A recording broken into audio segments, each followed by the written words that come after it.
पाठ 5 ईमानदार बालक। नाटक। बाजार, दिया सलाई, भीख, परिचित, मुश्किल, अहीर, नमस्कार, ईमानदार, प्रवेश, दुर्लभ, रकम, आराम। पहला दृश्य। स्थान बाजार। बसंत फटे कपड़े पहने हुए है। उसके थैले में सामान है जिसे वह बेचने की कोशिश कर रहा है। बसंत, छन्नी ले लो, दिया सलाई ले लो। एक नेता राजकिशोर को देखकर वह उसके पीछे पड़ता है। साहब, बटन ले लो, देशी बटन। साहब, दिया सलाई ले लो। राजकिशोर, नहीं भाई, कुछ नहीं चाहिए। बसंत, रुआंसा, साहब, सवेरे से अब तक कुछ नहीं बिका, एक चीज तो ले लो। राजकिशोर, जेब से पैसे निकालकर, तुम तो अच्छा, तुम्हें पैसे चाहिए? ये लो पैसे और जाओ। बसंत, एकदम नहीं साहब, नहीं, मैं पैसे नहीं लूंगा। यह तो भीख है, मैं भीख नहीं लूंगा। आप छन्नी ले लो। राजकिशोर, भाई, मेरे पास छुट्टे पैसे नहीं हैं, होते तो ले लेता। नोट है, मेरे घर किशनगंज आना, वहीं ले लूंगा। बसंत, लाइए, मैं बाजार से छुट्टा लाता हूं। नोट लेकर आप यहीं ठहरिए, मैं पलक झपकते ही आया। बसंत जाता है। कुछ समय बीतने पर राजकिशोर उत्सुक होकर बाजार की ओर देखते हैं। तभी उनका एक परिचित कृष्ण कुमार उन्हें देखकर ठहर जाता है। कृष्ण कुमार, कहिए नेताजी, आप यहां कैसे? राजकिशोर, भाई, एक लड़का छन्नी दे गया और मुझसे नोट लेकर भुनाने गया है। अभी तक लौटा नहीं, 15-20 मिनट हो गए। कृष्ण कुमार, तो बस, वह अब नहीं आएगा। बाजार के हर कोने पर आजकल ऐसे लड़के मिलते हैं जिनका काम गिड़गिड़ाकर लोगों को ठगना है। पर हां, आपको क्या, आप तो गरीब मजदूरों के सेवक हैं। राजकिशोर, पर भाई, वह लड़का तो भला लगता था। चलो, कोई बात नहीं, समझेंगे। 1 रुपया देकर यह भी एक पाठ पढ़ा।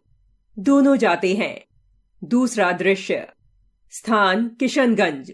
बसंत का बड़ा भाई प्रताप राजकिशोर का घर ढूंढ रहा है। प्रताप, एक आदमी से, क्यों भैया, नेता राजकिशोर कहाँ रहते हैं? आदमी, कौन? वे जो मजदूरों के नेता हैं, वे गली के सामने नीले पर्दे वाले घर में रहते हैं। प्रताप गली के सामने वाले घर के बाहर खड़ा होकर राजकिशोर जी को आवाज लगाता है। आवाज सुनकर राजकिशोर जी बाहर आते हैं। राजकिशोर, क्यों भाई, क्या बात है? प्रताप, साहब, मुझे मेरे भाई ने भेजा है। आज दोपहर उसने आपको छन्नी दी थी। आपसे नोट लेकर वह भुनाने चला, पर जब वह नोट भुनाकर वापस लौट रहा था तो मोटर के नीचे आ गया। उसके दोनों पैर कुचल गए, वह बेहोश हो गया। इसलिए वह आपके पैसे वापस देने नहीं आ सका। बड़ी मुश्किल से उसे घर ले गया। जब उसे होश आया तो उसने मुझे आपके पैसे लौटाने के लिए कहा। मैं आपके 80 पैसे लाया हूं। राजकिशोर, तुम्हारे घर में कौन है? प्रताप, कोई नहीं, मैं और मेरा भाई। हम दोनों भाई भीखू अहीर के घर में रहते हैं। दंगों समय हमारे माँ बाप को किसी ने मार डाला, रो पड़ता है। राजकिशोर, बच्चे, रो मत, मैं अभी तुम्हारे साथ चलता हूं। अंदर की ओर आवाज देते हुए, अमर सिंह, मैं अहीर टोला जा रहा हूं। तुम डॉक्टर वर्मा को इसी समय लेकर वहां पहुंचो। वहां भीखू अहीर का घर पूछ लेना। तीसरा दृश्य। स्थान भीखू अहीर का घर। बसंत जमीन पर पड़ा दर्द से करहा रहा है। भीखू उसे डांट रहा है। भीखू, बड़ा दर्द है। दर्द नहीं तो क्या आराम मिलेगा? अस्पताल चला जाता, वहां आराम मिलता। बसंत, चाचा, अब तुम ही मुझे अस्पताल पहुंचा दो। भीखू, मैं पहुंचा दूं? हैं? मुझे बड़ी रकम सौंप रखी है। प्रताप, यह रहा साहब। बसंत, आप आए हैं? आप न जाने क्या सोचते होंगे।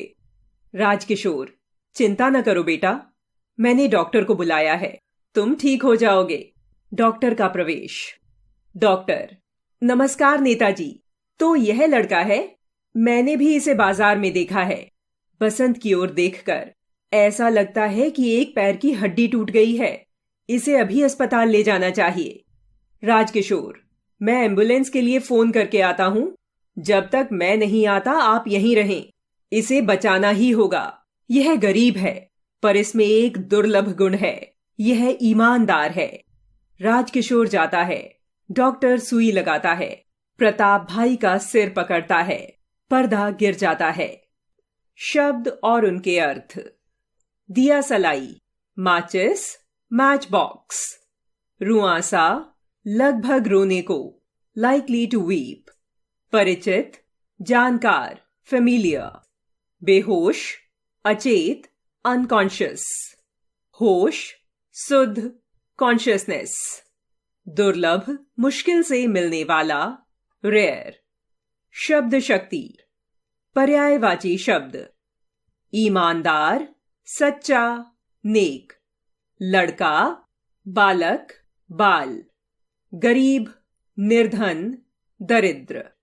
घर, गृह, निकेतन। विलोम शब्द। देशी, विदेशी। अच्छा, बुरा। गरीब, अमीर। बाहर, भीतर। होश, बेहोश। ईमानदार, बेईमान।